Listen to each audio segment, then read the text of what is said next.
Vocational education to me is learning that you do on the job. So it's the learning that we do all day, every day in the roles that we're in. What we're thinking about in the context of our work is working towards a qualification of sorts. To be a plumber, to be a carpenter, to be any tradesperson. We are actually looking at diploma and degree level apprenticeships in the work that we do. So everybody in the industry wants to pinpoint and find problems. They don't want to go, right, that's a great starting point. Let's see how we can take that to the next level. Hello everybody, welcome to another episode of Yarns with Andy. Today I've got Katherine Hall.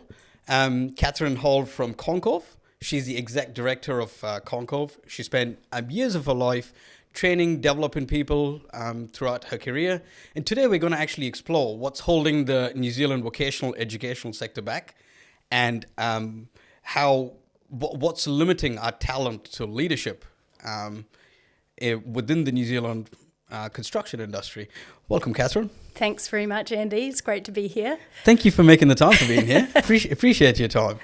Yeah, I really appreciate you offering us the opportunity to talk a little bit about ConCOVE and what we've been doing over the last 5 years. Yeah, cool. So ConCOVE is the Construction and Infrastructure Centre of Vocational Excellence. Yep. It's a bit of a mouthful. Wait, before you get into that, so what's the full name for ConCOVE? ConCOVE? Tuhura. Right. And Tuhura means to discover and disclose or bring to light, which is the perfect name for a research organisation. Wow.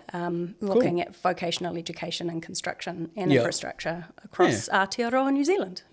So that's what we've been doing for the last 5 years. For the last 3 years, we've been really focused on we had a contestable fund. We had a fund that industry and the wider education sector could apply to us to use.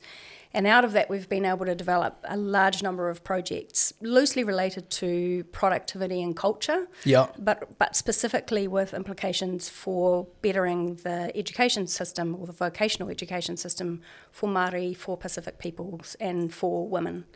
So we were tasked with, I guess, reimagining what vocational education could look like.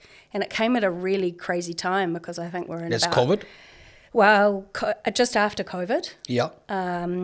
Construction sector accord was still around, so they were still kicking about, looking at how they could improve the sector.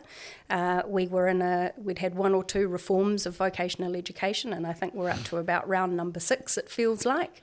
So we've been active through all of those changes, and sadly, have to say, haven't seen a large amount of improvement in the way that vocational education is delivered. I was just going to say, I haven't seen a lot of improvement in the sector either. But before we jump into that, can I get your view of what the difference between vocational education is and traditional education is? What's the difference? So for me, the way I look at the way you look at it, I mean, I don't want the dictionary. I've already looked up the dictionary. It's really interesting because the dictionary definition, I don't think quite captures it. Vocational education to me is learning that you do on the job. So you could be an electrician in vocational education doing an apprenticeship, but to me, if you train as a lawyer and then you have to go out there and actually do lawyering, that's vocational education as well. So it's the learning that we do all day, every day in the roles that we're in. What we're thinking about in the context of our work is formal vocational education. So working towards a qualification of sorts. Or to be a chippy or to be a plumber, to be a carpenter, to be any tradesperson. Broader context than that too, because we are actually looking at diploma and degree level apprenticeships in the work that we do. So that's really exciting innovation that we've brought into the sector. But anything that you learn on the job, where your master is and your teacher is your employer, effectively, supported by some traditional or formal education along the side. That's and then, really of course, in the wider construction sector, we have people who are doing training within organisations, but they're doing it within the organisation's context. So it's not necessarily formal, it's formal, non-formal. Formal on the job.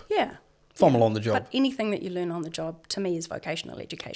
So can you give us a few insights on what kind of things that you've done by the ConCOVE in the last 5 years? It's a cool innovation. What the systems you guys set up in place? Who have you helped? Yeah, great. where to start, actually. Oh, yeah, cool. I know. I've just probably opened up a huge topic there. When I came in May 2022 into the organisation, we'd had 5 research projects that had been started, but we hadn't made a lot of progress in that space, and we needed to.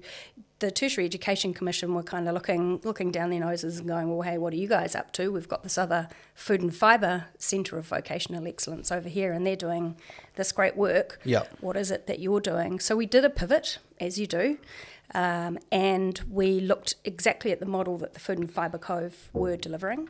And we basically adopted their model. So we flipped our fund to make it contestable, and we put a lot of emphasis on talking to industry about how they could use the fund to solve an issue that they were seeing.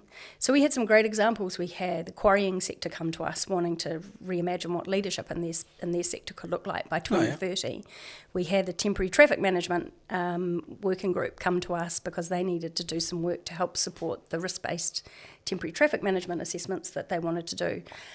We had a large number of people come to us, and what we did then as a team was we saw where there were some gaps and saw where there were some other opportunities for some research. So we also stood up research ourselves, and we had a formal process that we needed to take each research application through. Because we're working with government money, we needed to make sure that what we were doing was going to deliver some value back to the sector. But the things I think that I'm most proud of, there's a number of them. They're like our babies. You know, we've held them close, and we've looked after them for so long and grown them. The work that we're doing in allyship. So we've done both a tauiwi and a kaupapa Māori piece of work in allyship, so helping to support people to be better bystanders on work sites. We have a massive mental health issue and suicide issue in construction and infrastructure. That's huge. We have a lot of bullying and harassment. We've had a project in that space as well, which is actually now also being funded to continue by brands. So work in those two spaces is actually going to end up with some formal tools that can be taken back out into industry to help support people to understand how to be a better ally. And in the kaupapa Māori piece, that's helping to support men be a better ally to women and other people on this on work sites. So, and that's been done in conjunction with Te Wānanga o Aotearoa, so it's grounded in education principles and will support industry just to do and you're getting buy-in from the industry? Yeah, we are. We've been really surprised in working on the toolkits in the bystander space right now that we've had huge levels of interest from industry and really nice alignment with the work that Mates in Construction are doing and the work that Dr. Kate Bryson is also doing in the women's experiences in construction. So I think that's a legacy piece of work for us. Another one is degree apprenticeships. So not being done really here in New Zealand. What do you mean by degree apprenticeship? So by that I mean if you want to become an architectural designer, instead of having to go and study for 3 years in a classroom, you get a job in a design firm, and you learn on the job and you do your degree alongside that. So it's not part-time work and part-time education. It's your employer is your master and taking you through that journey to get your degree or your diploma in that space. So you're learning and you're adding value to the centre. And you're doing your education. And that, for people who can't afford not to work, so if you think about solo parents, young people who, particularly after COVID, were forced into work because of financial situations for their families. Women, people who are caring for other people who just wouldn't have the same equitable access to that type of So say I was a single parent. Yep. I was a single parent and I wanted to do an architecture degree, exactly like what you said. Would I just come up to you, rock up to ConCOVE and say, hey, can you help me out? No, we're working in that, so I'm trying to figure it out. In that space, we're working with ARA Institute in Canterbury. Yep. And we've got actually 3 pilots going in construction management. So who would I go to if I was a single parent? What would I do? I 100% reach out to ARA. And then ARA would reach out to you guys, and then you guys would pair them up with the... So our role really was just to uncover how we could do this within the structure that we have. Yeah, okay, cool. So I'm understanding the landscape slowly. The legislation, the quality assessment measures that would go into that, how you'd moderate that type of delivery, because it's quite a different mode of delivery for people in architectural design, say. So our role was really to pull together a framework, and then what we're leaving behind, our legacy, what we're leaving behind is the how-to guide, effectively. How do we do degree apprenticeships in New Zealand? And then who would you pass that information on to? And anyone who's interested. So any educational institution out there that wants to deliver degree apprenticeships will be able to access that information. So they can take all your research, all your learning, and actually implement it. Yep. And would you help them with the implementation if required? We won't be around. I know. I'm actually sorry to hear that. So I've actually heard you guys are getting defunded. Is that even a word? Yeah. I don't know if that's a word. Sorry, defunded. We have a current contract that goes to the end of this year, so to the 31st of December 2025, and then after that, no more ConCOVE, and potentially no more Food and Fibre Cove as well. Really interesting though, in the early rounds of the submissions on the restructuring of the vocational education system when Te Pūkenga was first proposed to be disestablished, we had a number, so I can count two hands worth, of industry associations who supported the continuation of the research and innovation function in any new structure that was set up. The beauty of the work that we've done is that it's government funded, so it's fully available to anyone. The outputs of our research is available to anyone who wants to pick it up. So if I wanted to access your research, how would I do it? Go to our website. Easy. Or if you want a copy of any of the papers and you want to hold that into the future, or work to take any of the work into the future, if you've got a cohort of people out there that are interested in a particular topic and think that they can do something about it, by all means, check us out and let us know. We're happily provide you those outputs. Oh, cool. And then the toolkits and things that we're working on that will be available, these things like we're doing a Better Employers toolkit, which helps prepare employers to take on trainees and apprentices. Things like that, we'll white label them so anyone can pick them up and rebrand them and share them back out with their industries. So you're pretty much open source and everything? Open source and everything, and we're having conversations with industry associations, industry themselves, and across government about who takes our work forward into the future. It's too good not to. And a lot of the work that we did is actually pan-sector relevant, so not only construction and infrastructure, but relevant to other parts of the sector as well. So, can I ask you a brutally honest question? Yeah. Why are you guys getting defunded? Well, I think you probably have to ask the minister that question. Minister Chris Pink? Minister Simmons, so Penny Simmons is the Simeon Brown? No? No. So again, construction and infrastructure, you sit across a number of different ministerial portfolios. Yeah, it's quite confusing for me too. But our funding was via the Tertiary Education Commission. Right. And so Minister Penny Simmons. So Penny Simmons. Okay, cool. That would be the person I would direct the question to if you wanted to ask. Yeah, maybe I should get my team to reach out to him. ask him what's going on. I think it would be great to have someone like Penny, Minister Simmons, on your podcast. I think possibly, getting some insights into how the world as she sees it and the avenues that she's gone down through this whole disestablishment of Te Pūkenga and what's happened because of that. But you're gonna get the sense that happens on a regular in New Zealand, you know. There's funding that gets allocated somewhere, then a new colour party comes in, they disestablish funding, and it just keeps going in an oscillation, and it keeps going in a cycle. What we've seen this time round is a real focus on research. I think that research across a number of different spaces in the country's been targeted. Is that too strong a word? Maybe. But certainly there's been a lot that's been defunded in this space. So the construction sector accord has gone, ConCOVE is going, Ako Aotearoa, which has done amazing work in the teaching excellence space for a number of years, they are also going at the end of the year. Te Pūkenga is being disestablished, And I know that there's a lot of great work in there that's been done, for example, on how to work within the pastoral care code for kaiako and institutions in the work-based learning space. There's a heap of work in there that might just vanish into nowhere as well. So there is a little industry group that's committed to seeing how we can pull together all of that work so that it does continue into the future. But in the meantime, ConCOVE's work is absolutely freely available for everyone. Yep, and ChatGPT will have access to it, so you can access your work through ChatGPT. Yeah, and look, hey, construction GPT, is there a possibility for something like that to help inform how we redesign or design a better vocational education system? I think there's huge opportunities. AI is the future. It's like a no-brainer. It's digitalization. It's AI. It's indexed information that you can access at your fingertips.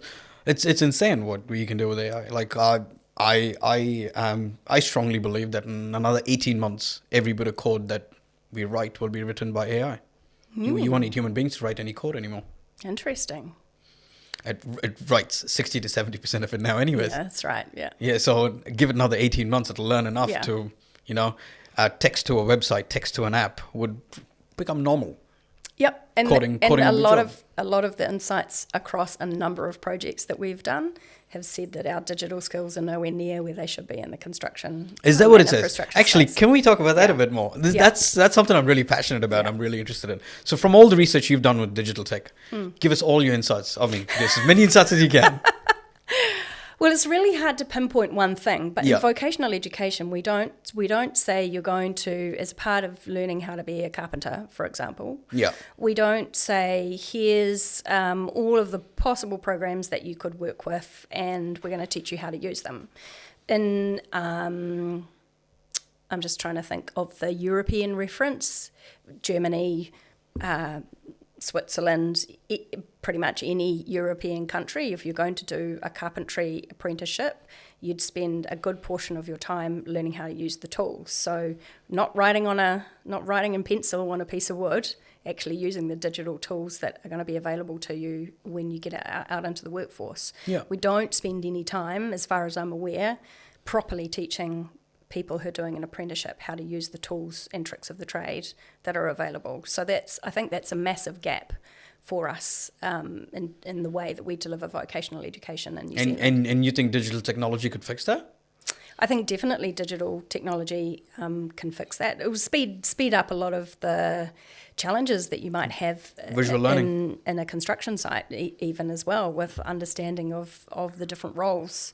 So if you're simply building a house and you've got 5 tradespeople there in one day, and everyone understanding what their role is, using technology to help support that and the timing of that, and even to an off-site point of view, or an on-site, off-site construction, if you think about it, huge opportunities.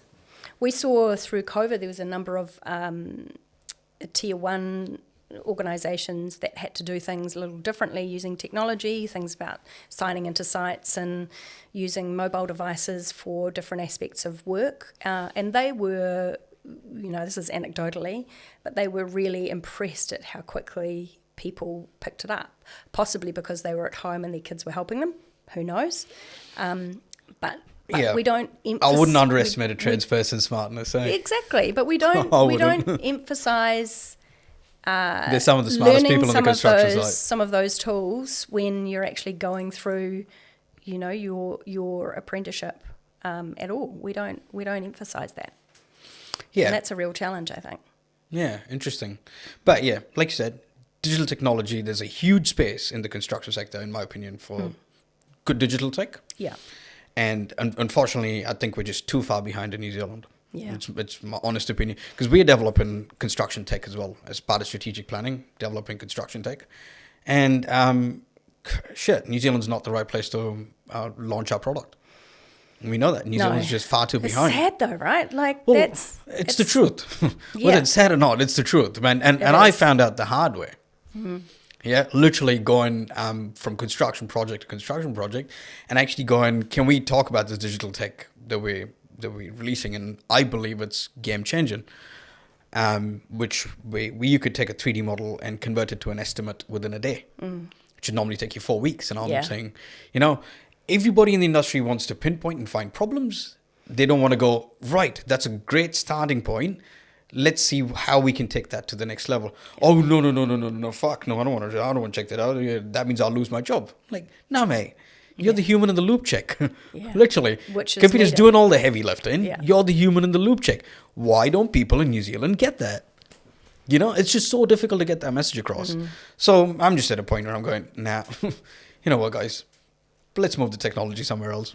And it's that short-termism, I call it, that I think is really challenging in vocational education as well, because we've just been through this additional reform, so reform after reform after reform in vocational education, but we haven't had a long-term vision for what could we do if we actually blew it up and set it up properly.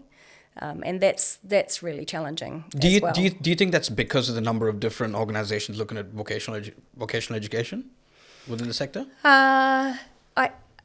No, I don't think it's because of the number of organisations. I think it's because that we rely on government to set direction, and government don't necessarily look at what's going to benefit New Zealand. And the government changes once every 3 years. For long term.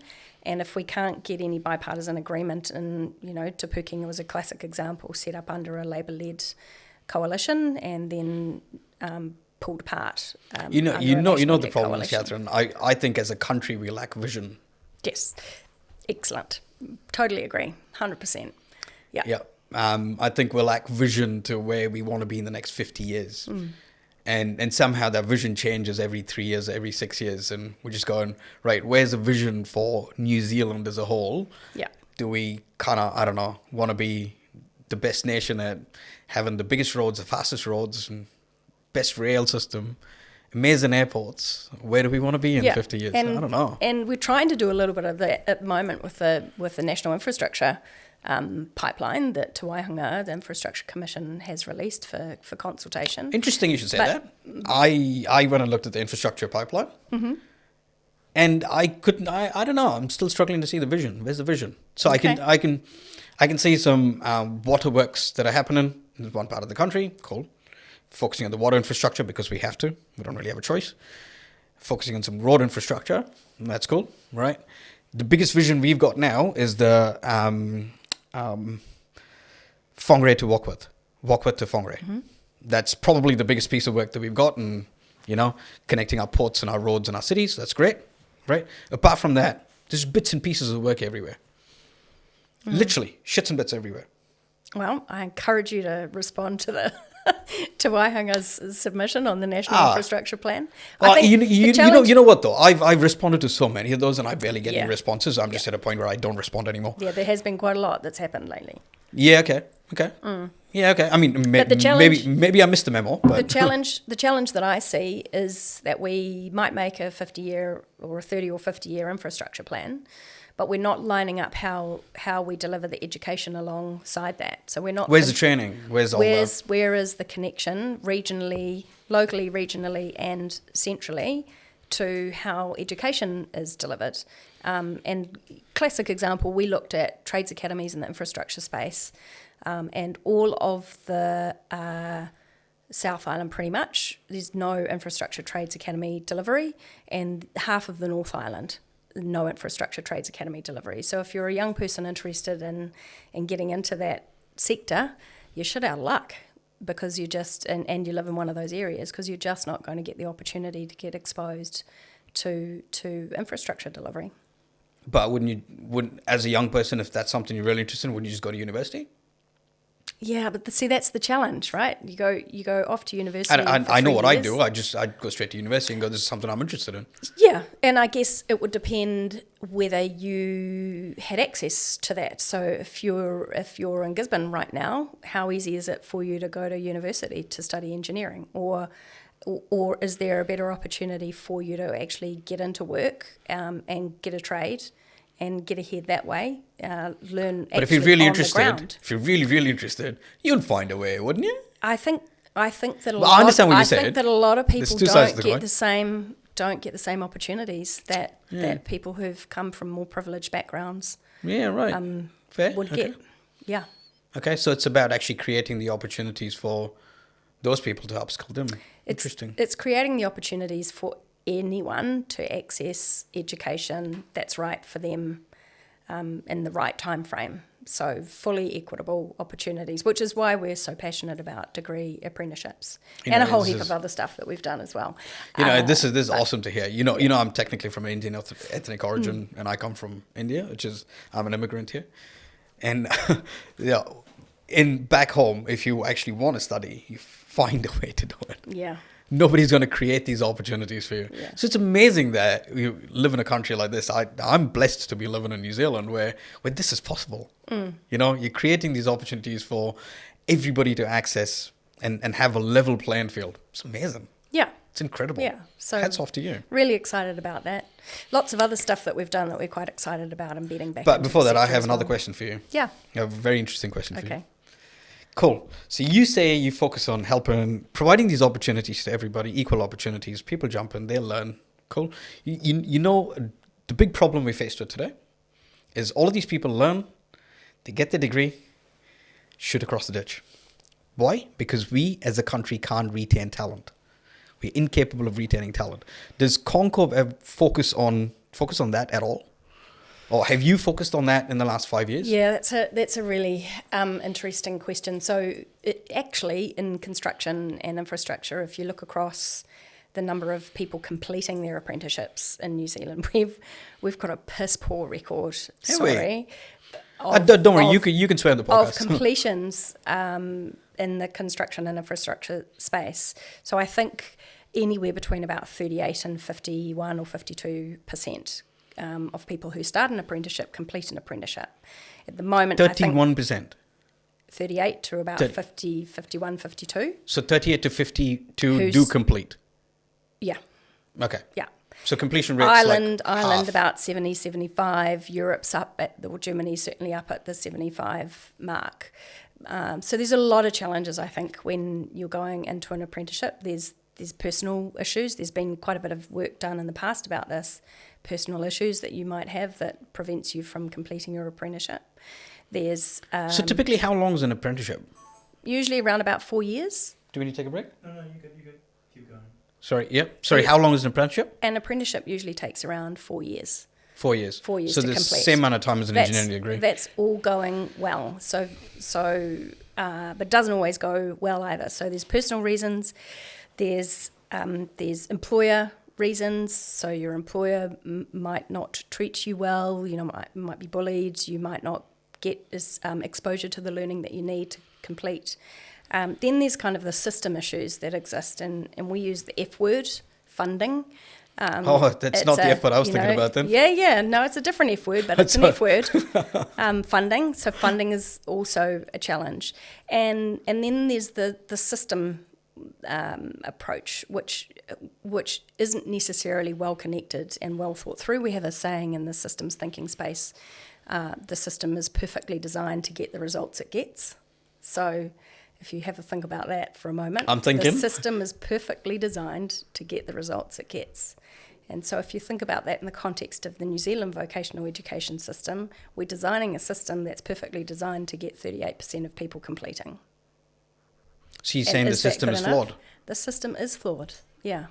Classic example, I was listening and watching the Education and Workforce Committee submissions. Yep. It's a fun thing I get to do in my job is watch all day long submissions to the Education and Workforce Committee. Greg Wallace from Master Plumbers was there submitting, and this is against the draft legislation. So he brought along an apprentice with him to explain this young man's, so he could explain his experience as a plumber. So I think he'd been doing his apprenticeship for about 4 years. He's nowhere near completing, primarily because he can't access block courses. So in plumbing, you do your learning on the job, and then for some of it, you go into a polytech environment and you complete block courses. But the block courses haven't ever been scheduled when he needs them, or they haven't been scheduled.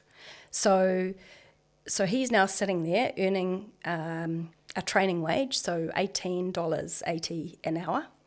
Basic wages, yeah? Minimum wages, almost? Minimum, I think, is 23 something. Oh, so he's less than minimum wage. Living wage is a whole $9 or $10 more than that. So Yeah, he's right. sitting there 4 years into his apprenticeship when he should have completed. and he's waiting on the system to set block courses up so that he can go and access them to complete his apprenticeship. And that might not happen for a year, 2, 18 months, I don't know. But that's the challenge that we have, and that's just one example of how we don't really think about integrating our delivery well enough to support people to become more productive and contributing to the construction sector faster.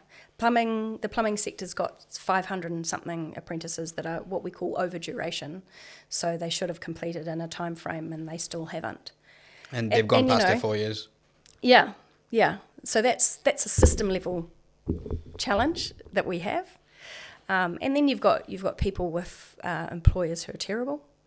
Employers, I've been told by people in the industry that you don't wake up as an employer one morning and go, oh, today I'm going to take on an apprentice. But certainly some people do take people on, and without really thinking through what it is what's their responsibility in the whole equation of bringing someone up to skilled, to a skill level that you need to. Yeah. So a piece of work that we did looked at what some of those employer profiles look like, and a large proportion of those employers are what we call accidental trainers. They don't realise that they're actually responsible for the training delivery. So they take on an apprentice and they think someone else will come along and magically deliver the training, and that's not how it works.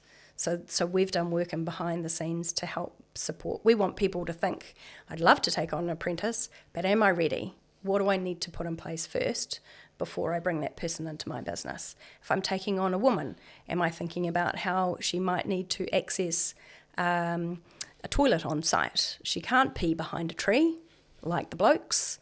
She might need access to a sanitary bin, for example.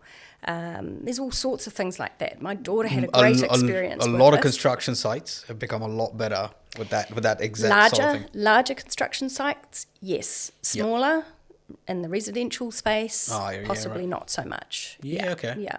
And it's things like clothing and shoe sizes and, all of those things. My daughter had a great experience that she told me about, where she went into a holiday job, and the men there just expected that she would wear the men's sized clothing. Now, she was in an environment where if she had loose and flapping clothing, she was potentially going to drown. That's a risk, yeah. Yeah, or gum boots that weren't going to fit her. And then she said, to top it off, Mum, there's no sanitary cubicle in the bathroom. It's like these people haven't even thought about the fact that I'm a girl. So those are some of the other challenges that we need employers to be thinking about. And then you've got people with personal challenges, so neurodiversity, and that can present in all sorts of ways, learning difficulties for people. There's heaps of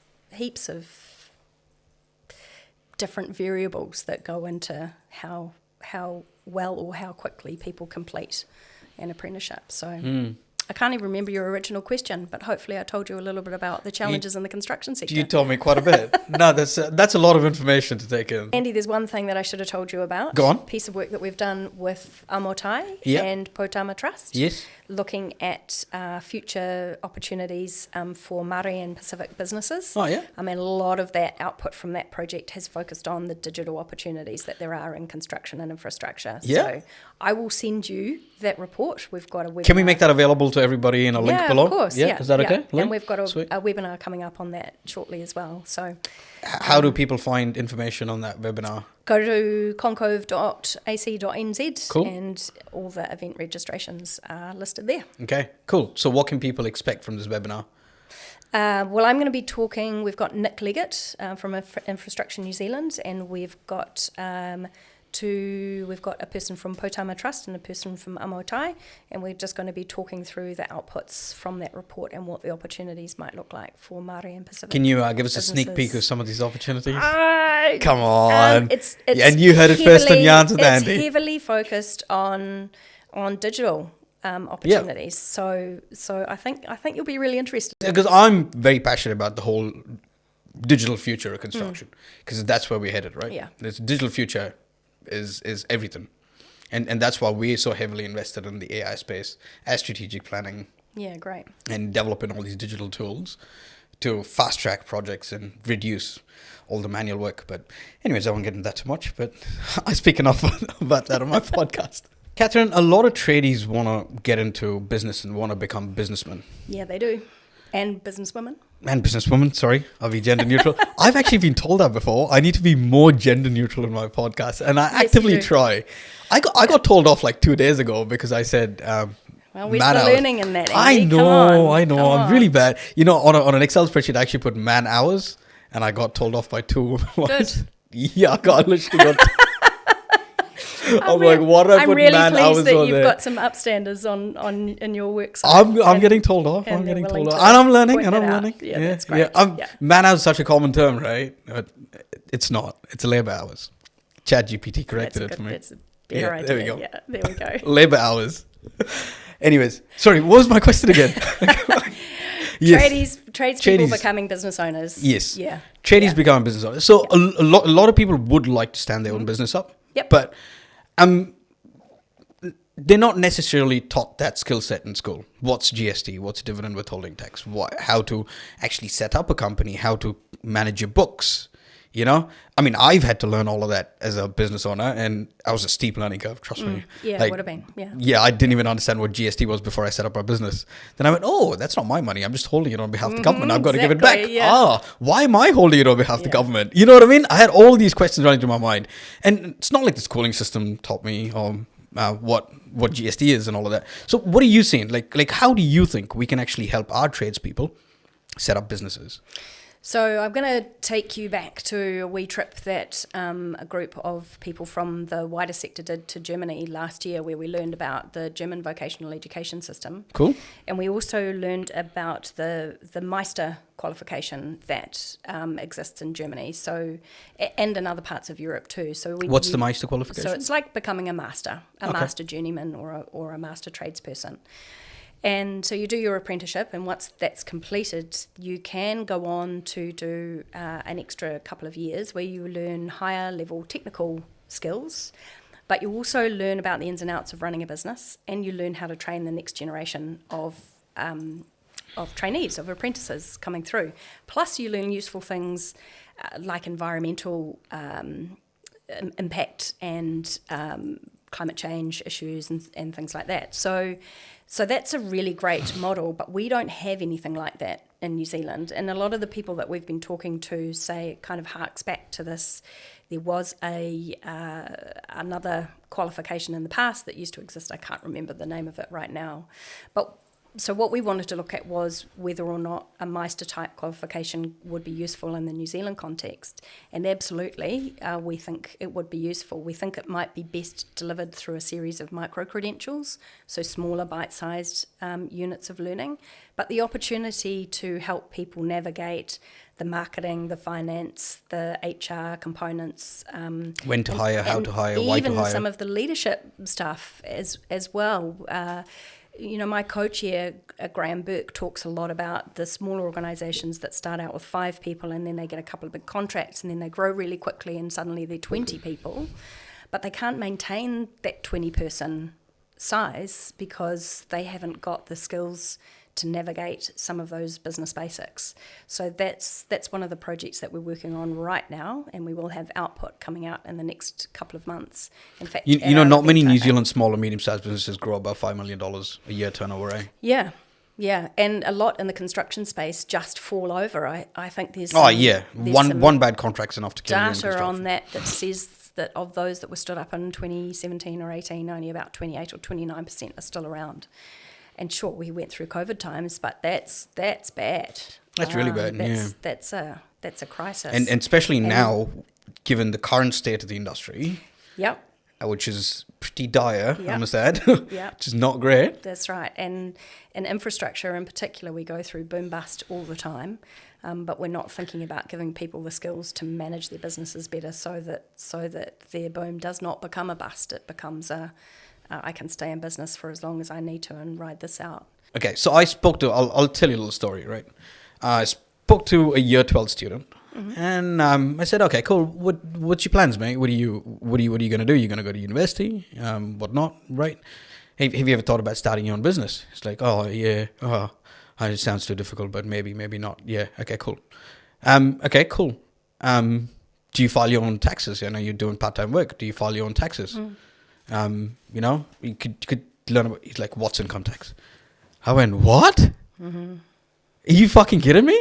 Dude, you're in year 12. You're about to go to university. Yeah. You ask me what income tax is like? I strongly believe our schooling system is failing our children.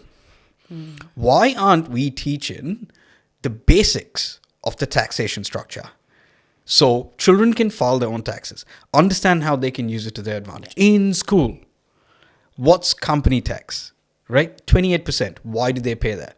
Why, Katherine? You're passionate about learning. So why is this not taught in school? This is a conversation that I've been having for a good 10 or so years now, and there are some schools that do it really well. Do they?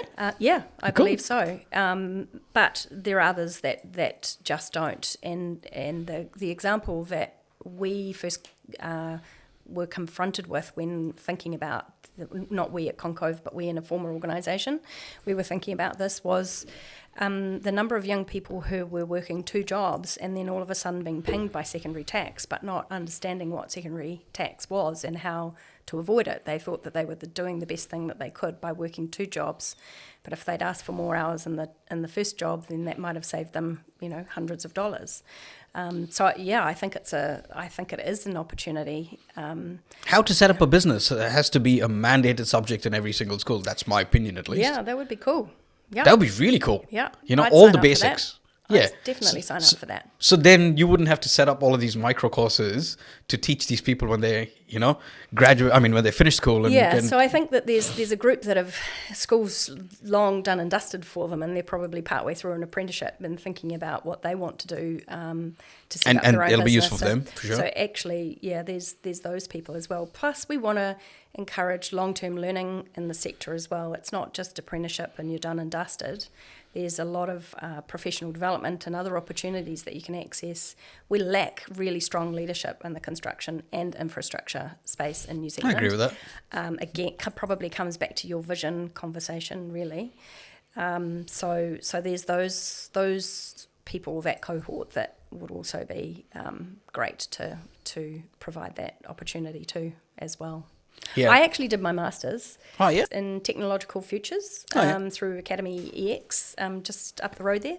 And the project that I worked on, it was really before Gen AI had got to the point that it is now, but now the time is rife, was about connecting young people to careers in a better way, but using AI to take all the wisdom and experience of the people who've been in the sector for a long time and all the learnings and teachings that they had, and then show young people what the opportunity might look like and how they could be successful in construction and infrastructure. So cool. Another really random fact about me is that that also I'm very interested in that digital space and how we can influence career decision making using technology to its best effect. Well, no wonder we get along fine, Katherine. One more thing I want to add, Andy. Yes. And that's a little bit about the funding paper that we've done. So remember I talked about that F word? Yes, that F word. So we've been working... That F word that I actually misinterpreted as a different F word, that one, yeah. That one. That one. So we've done a funding paper that looks at how we might better fund the vocational education and training system in New Zealand. Unsurprisingly, one of the recommendations out of that was an employer levy, which is being discussed at length at the moment in the consultation that's happening around the legislation. And there are a lot of people, industries out there who are very anti the levy. What does the levy do? So the levy could be across all employers. Again, I'll go back to a German example. In Germany, they've had this for a long time. If you are in a construction or infrastructure space, you are levied about 2.6% of your salary and wage bill. That goes into a centralised fund that then supports vocational education and training. So that's in a very generic kind of way. So this is one of the recommendations that we're making, is that we have a look at a proper employer levy across construction and infrastructure. And I get that there's pushback against that at the moment, particularly in an economic downturn, where businesses are falling over left, right and centre. But I think if we want to have a long-term vision and be able to do things that work well for better delivery of construction and infrastructure training in work, then we have to think about how industry has skin in the game and supports that. And there's 4 or 5 recommendations that we made in that funding paper. We took it out for consultation with the wider world, and we've got some good feedback, and we're going to be turning that into recommendations that we will take back to government before the end of our time. So cool. It's pretty cool. No, wish you all the best for that. Thanks. My team tell me you're a fully active netball coach and so on and so forth. How do you manage all of that in work, and how do you keep all of those balls spinning all at the same time? Challenging? Yeah, well, I'm fortunate that my daughter's now 21 and at university and very independent and studying. But yes, she and I did start out on our own together, and I think one of the ways that I managed to juggle everything was I was on my own with her. It was literally me and her, and it was easy to make decisions about what we would do and how we would spend our time. But I had a great community of people around me, including her father ultimately, and the woman I now call her other mother.